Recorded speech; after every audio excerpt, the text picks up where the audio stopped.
അയ്യോ രമേശോട്ട് ചാടാനും പറ്റില്ല, വെള്ളം പണ്ടാ എന്ത് ചെയ്യും? എടാ മനുവേ, എടാ മനുവേ. ആ രമേശ് ചേട്ടാ, ഹലോ. കൊറേ ആഴ്ചയല്ലടാ അവനെ കണ്ടിട്ട്. ഓ ഞാൻ വന്നിരുന്നല്ലോ. എപ്പോ? ബുധനാഴ്ച. എന്തൊരു തിരക്കായിരുന്നു, പണ്ടാര തിരക്ക്. തിരക്കാ? എന്റെ കടയിലാ? കുറെ നേരം വെയിറ്റ് ചെയ്ത് ഞാൻ വീട്ടിൽ പോയി. അത് പോട്ടെ, നീ ഇതൊന്ന് പുതിയ തൊപ്പിയൊക്കെ വെച്ചിട്ട് ആവശ്യം ഒരു സ്റ്റൈലായിട്ട് ഇങ്ങനെ അല്ല, കൊള്ളാലോ. വേറെ വെട്ടിയല്ലേ?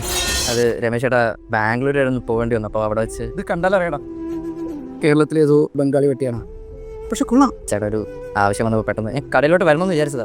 മനസ്സിലായി. നിനക്ക് ഓർമ്മയുണ്ടോന്ന് എനിക്ക് ഓർമ്മയില്ല. ഈ 10ാം ക്ലാസ്സിൽ പഠിക്കുമ്പോൾ എൻ്റെ കടയിലോട്ട് ആദ്യമായിട്ട് വെട്ടാൻ വരുന്നത്. അന്ന് ഞാൻ നിനക്ക് ബർഗണ്ടി കളർ ഫ്രീ ആയിട്ടാണ് ചെയ്ത് തന്നെ, ഫ്രീ ആയിട്ട്. അതൊക്കെ നീ മറന്നു പെട്ടെന്ന്.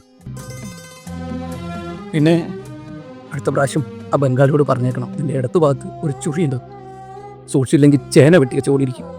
ഓക്കേടാ. കണ്ണീർ പൂവിൻ രമേശ് ചേട്ടാ.